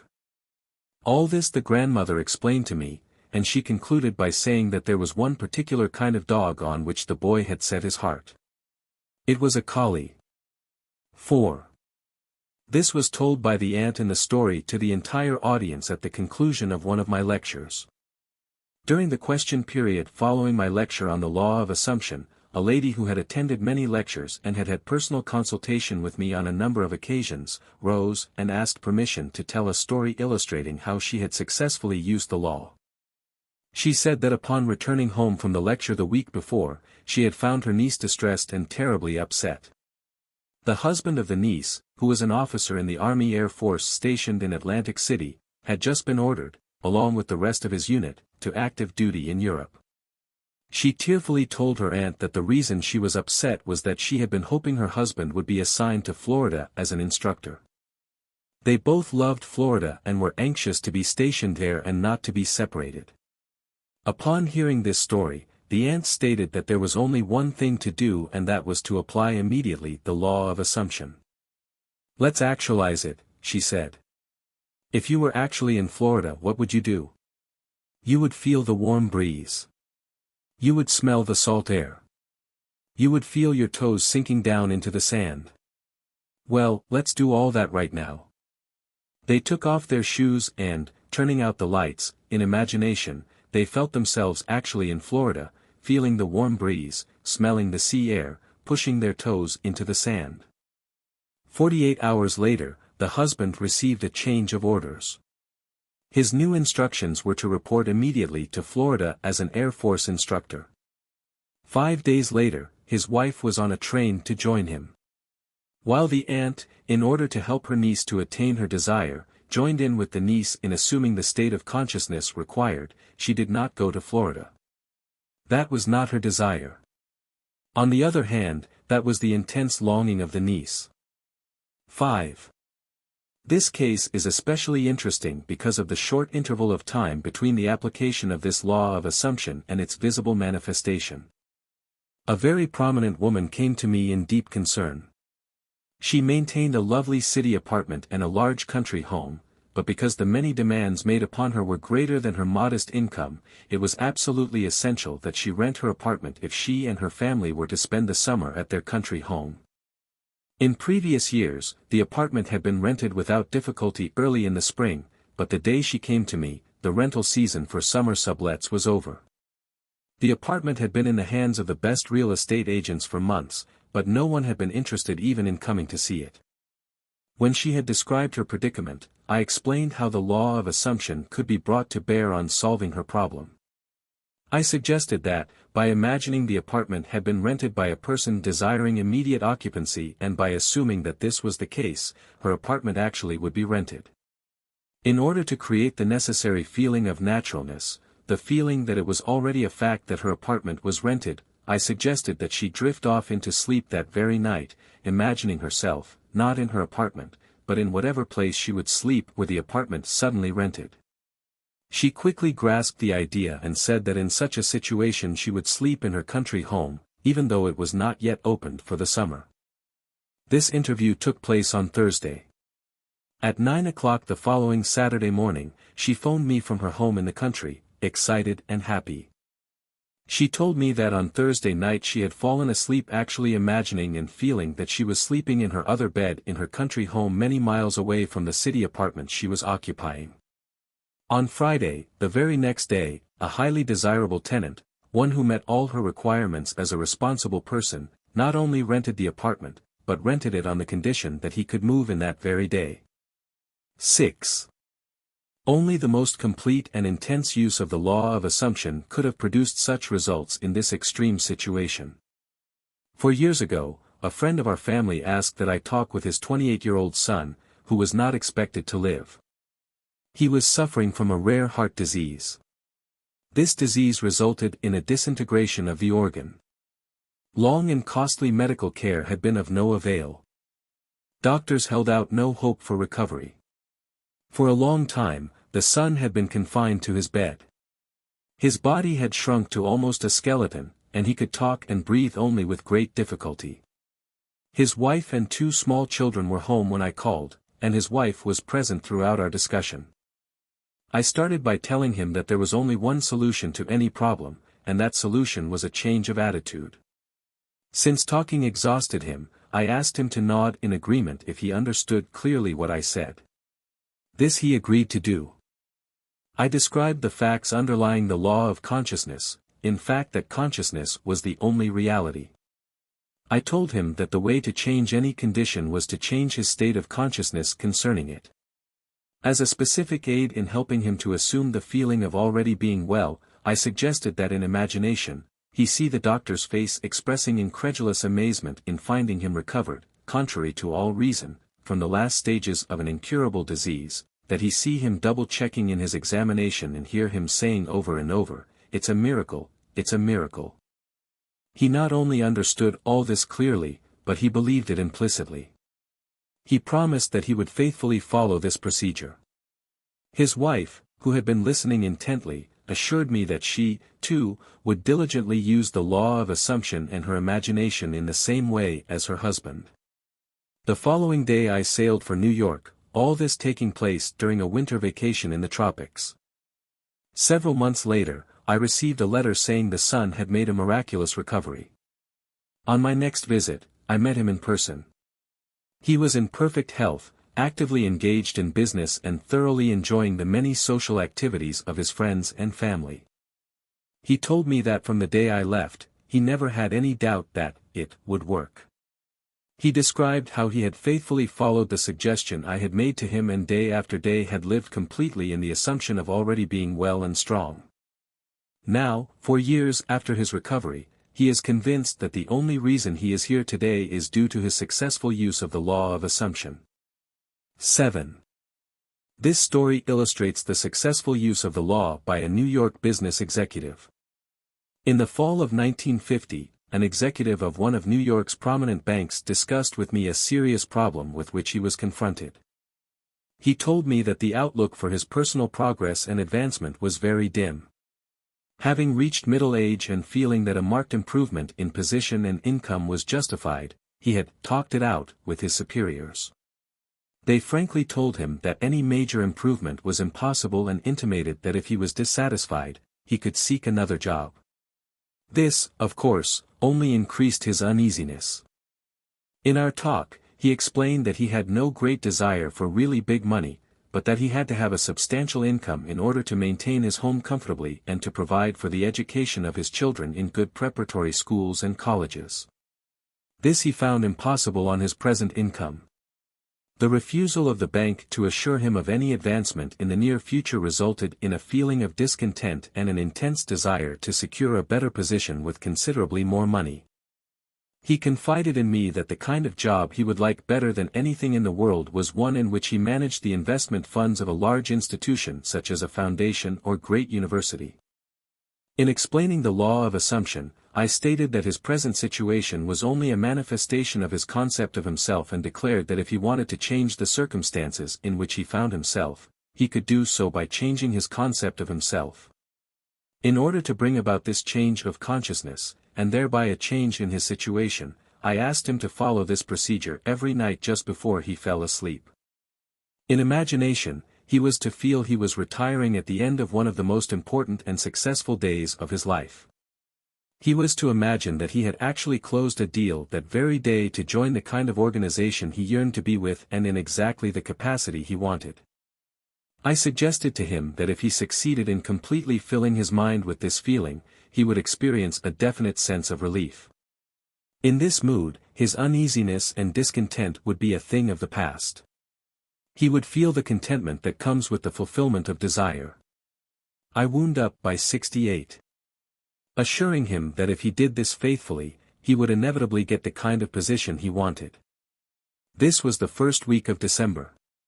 Night after night, without exception, he followed this procedure. Early in February, a director of one of the wealthiest foundations in the world asked this executive if he would be interested in joining the foundation in an executive capacity handling investments. After some brief discussion, he accepted. Today, at a substantially higher income and with the assurance of steady progress, this man is in a position far exceeding all that he had hoped for. 8. The man and wife in this story have attended my lectures for a number of years. It is an interesting illustration of the conscious use of this law by two people concentrating on the same objective at one time. This man and wife were an exceptionally devoted couple. Their life was completely happy and entirely free from any problems or frustrations. For some time, they had planned to move into a larger apartment. The more they thought about it, the more they realized that what they had their hearts set on was a beautiful penthouse. In discussing it together, the husband explained that he wanted one with a huge window looking out on a magnificent view. The wife said she would like to have one side of the walls mirrored from top to bottom. They both wanted to have a wood-burning fireplace. It was a must that the apartment be in New York City. For months, they had searched for just such an apartment in vain. In fact, the situation in the city was such that the securing of any kind of apartment was almost an impossibility. They were so scarce that not only were there waiting lists for them, but all sorts of special deals including premiums, the buying of furniture etc. were involved.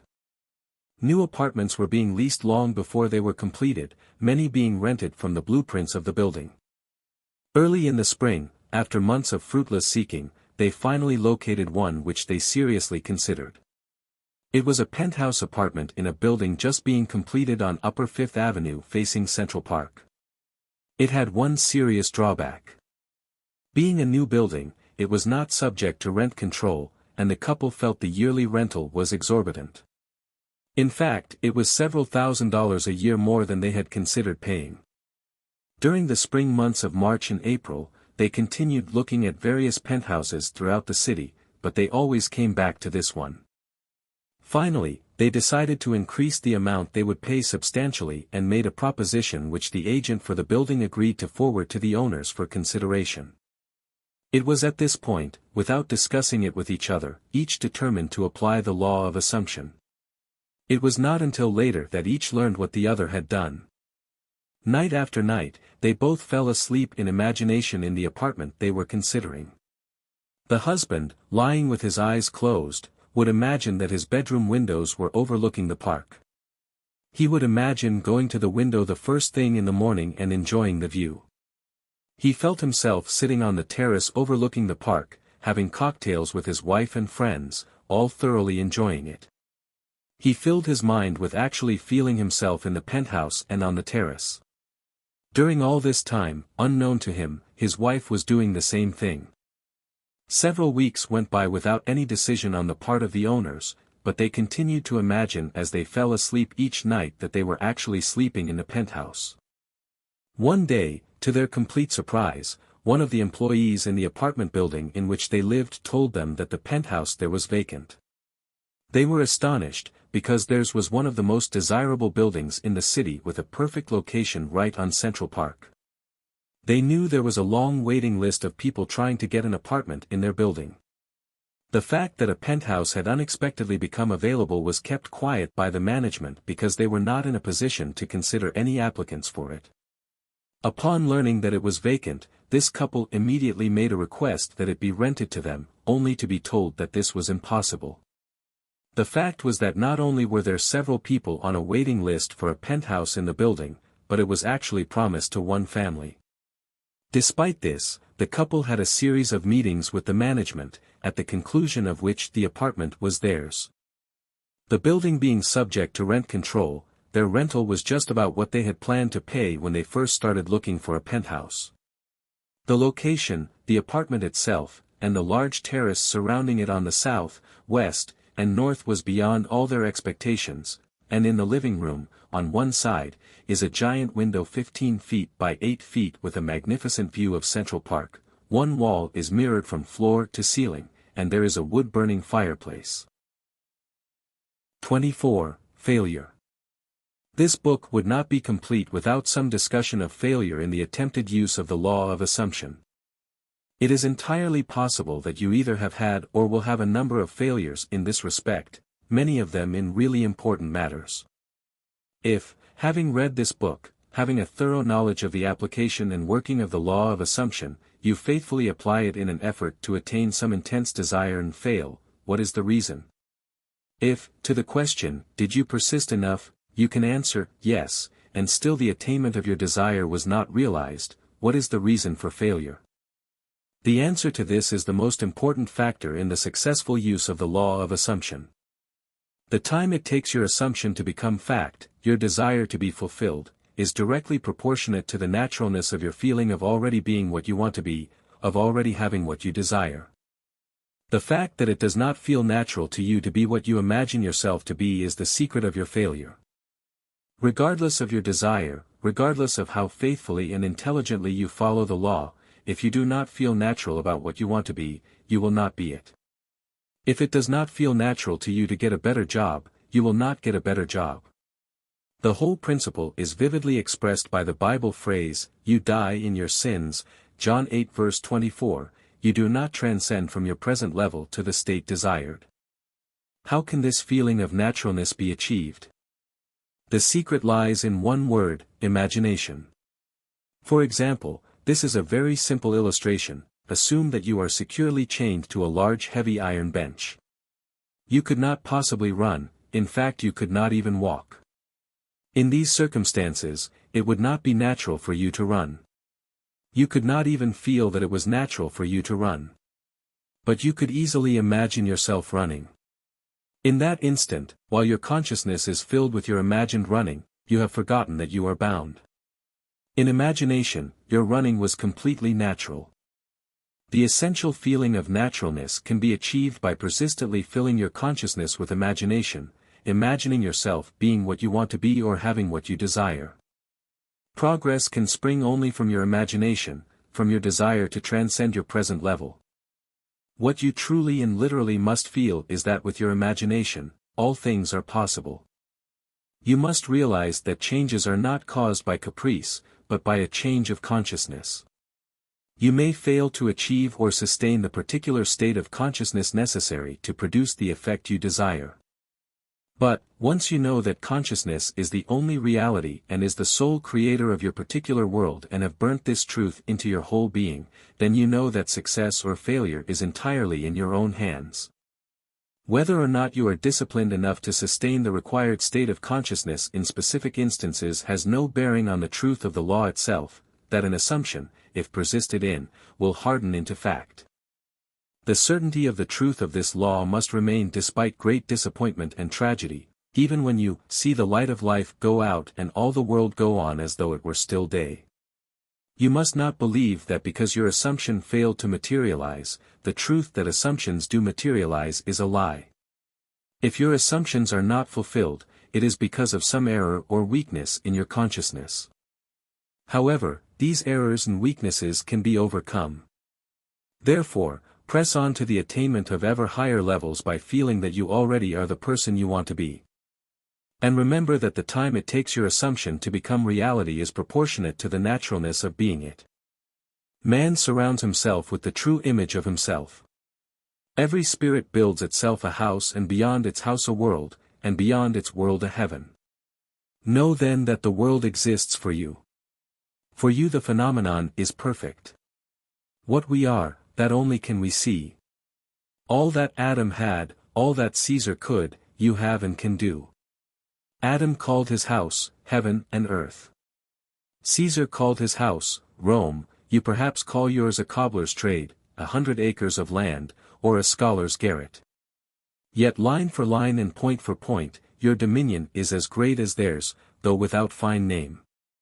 Build therefore your own world. As fast as you conform your life to the pure idea in your mind, that will unfold its great proportion. Emerson. 25. Faith. A miracle is the name given, by those who have no faith, to the works of faith. Faith is the substance of things hoped for, the evidence of things not seen. Hebrews 11 verse 1. The very reason for the law of assumption is contained in this quotation. If there were not a deep-seated awareness that that which you hope for had substance and was possible of attainment, it would be impossible to assume the consciousness of being or having it. It is the fact that creation is finished and everything exists that stirs you to hope, and hope, in turn, implies expectation, and without expectation of success it would be impossible to use consciously the law of assumption. Evidence is a sign of actuality. Thus, this quotation means that faith is the awareness of the reality of that which you assume, a conviction of the reality of things which you do not see, the mental perception of the reality of the invisible. Consequently, it is obvious that a lack of faith means disbelief in the existence of that which you desire. Inasmuch as that which you experience is the faithful reproduction of your state of consciousness, lack of faith will mean perpetual failure in any conscious use of the law of assumption. In all the ages of history, faith has played a major role.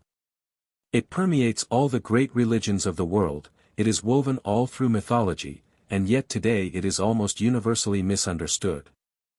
Contrary to popular opinion, the efficacy of faith is not due to the work of any outside agency.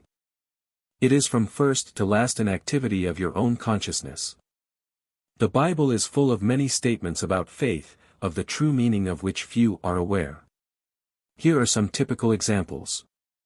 Unto us was the gospel preached, as well as unto them, but the word preached did not profit them, not being mixed with faith in them that heard it. Hebrews 4 verse 2. In this quotation, the us and them make clear that all of us hear the gospel. Gospel means good news. Very obviously, good news for you would be that you had attained your desire. This is always being preached to you by your infinite self. To hear that which you desire does exist and you need only to accept it in consciousness is good news.